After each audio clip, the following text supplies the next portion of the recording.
Bagaimana kita boleh capai ke tahap ini? Untuk itu kita perlu faham sedikit sejarah konflik Rusia dan Ukraine ini, dan untuk itu kita pergi ke set touchscreen Astro Awani. Konflik ini bukan sahaja sudah building up ataupun sudah mula menjadi semakin serius sejak beberapa minggu atau bulan yang lepas. Malah ia adalah sesuatu yang sudah pun berlangsung sejak beberapa dekad yang lepas. Secara asasnya, ini apa yang Rusia dakwa. Ini mengapa mereka mengambil keputusan untuk memasuki dan menyerang Ukraine. Jikalau kita lihat sebahagian daripada peta Eropah, kita dapat tahu juga bahawa selepas Perang Dunia Kedua sekitar tahun 40-an, ada dua sahaja superpower, kuasa besar dunia yang sering bersaing selama berdekad lamanya, Rusia dan Amerika Syarikat pasca Perang Dunia Kedua. Dan kemudian China kini muncul sebagai kuasa besar yang ketiga. Tapi sejak berpuluh tahun yang lalu, hanya ada dua. Pada ketika itu, Rusia adalah komunis dan sudah tentu Amerika Syarikat adalah kapitalis. Selepas Perang Dunia Kedua, peperangan berakhir, mungkin ada antara kita yang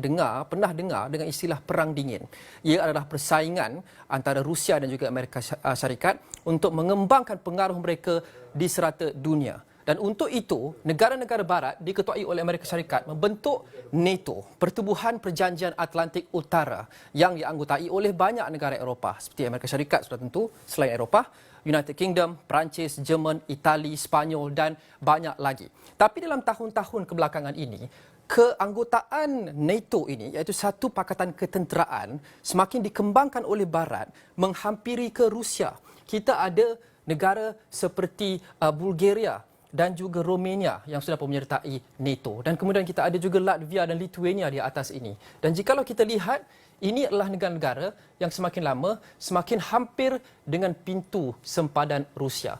Rusia lihat ini sebagai satu ancaman dan satu bentuk military expansion ataupun pengembangan keupayaan ketenteraan yang semakin hampir kepadanya, semakin hampir kepada Rusia. Kerana jika negara-negara ini menyertai NATO, ia akan membolehkan perkara-perkara seperti meletakkan mungkin tentera ataupun jet pejuang atau misal di negara-negara yang berada bersempadan dengan Rusia.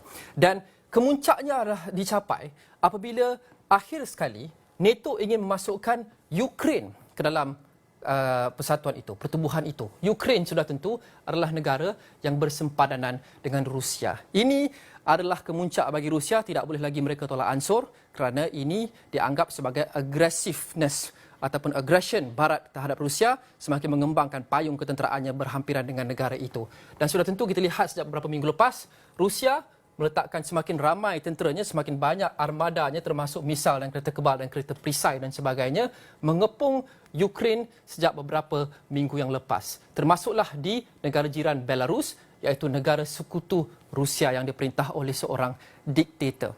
Ini situasi sekarang ini. Hari ini kita lihat dua wilayah ini iaitu Luhansk dan Donetsk. Akhirnya tentera Rusia memasukinya kerana mereka mendakwa bahawa aggression Barat tidak akan berakhir dan mereka akan semakin dekat mengembangkan sayap ketenteraan mereka dengan Rusia. Mereka masuk di Luhansk, mereka masuk di Donetsk, dua wilayah yang kini dikawal oleh puak pemberontak yang mahu keluar dari Ukraine dan mereka disokong oleh Rusia. Jadi Rusia mendakwa bahawa kedua-dua kawasan ini mahu menjadi negara yang merdeka dan patut menjadi sebahagian daripada Rusia.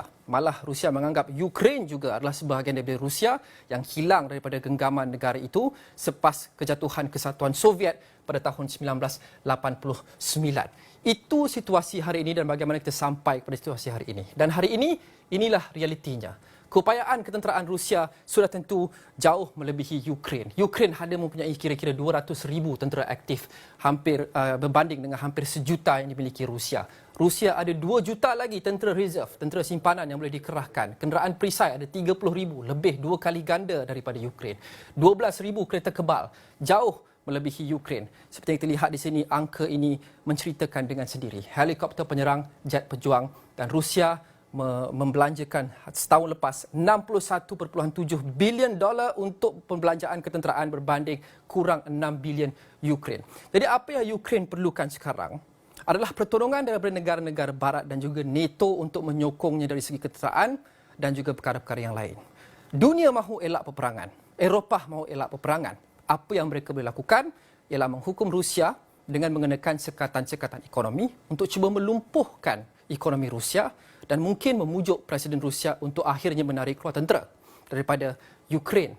Tapi satu ancaman yang masih benar-benar wujud adalah perbezaan perseteruan antara Rusia dan Barat ini, perbezaannya berbanding Perang Dunia Kedua ataupun pada hari-hari awal Perang Dingin, kita ada ini hari ini. Kita ada nuklear yang cukup ditakuti oleh serata dunia. Bilangan peluru berpandu nuklear atau nuclear warhead dianggarkan dimiliki Rusia hampir 6,300 nuclear warhead. Hanya satu sahaja cukup untuk mengakibatkan damage yang begitu besar kepada dunia. Bandingkan dengan negara-negara NATO yang ada senjata nuklear seperti Amerika Syarikat 5,500, Britain ada 225, Perancis ada 220. Ini semua angka, tapi ini adalah realiti yang sebenar, dan ini kita semakin hampir kepada realiti ini jika ketegangan ini tidak ditamatkan segera. Adakah dunia mungkin berada di ambang Perang Dunia Kedua dan Perang Dunia Ketiga? Dan Perang Dunia Ketiga, apa bezanya dengan Perang Dunia Kedua sebelum ini, adalah kita ada senjata nuklear. Itulah ketakutannya.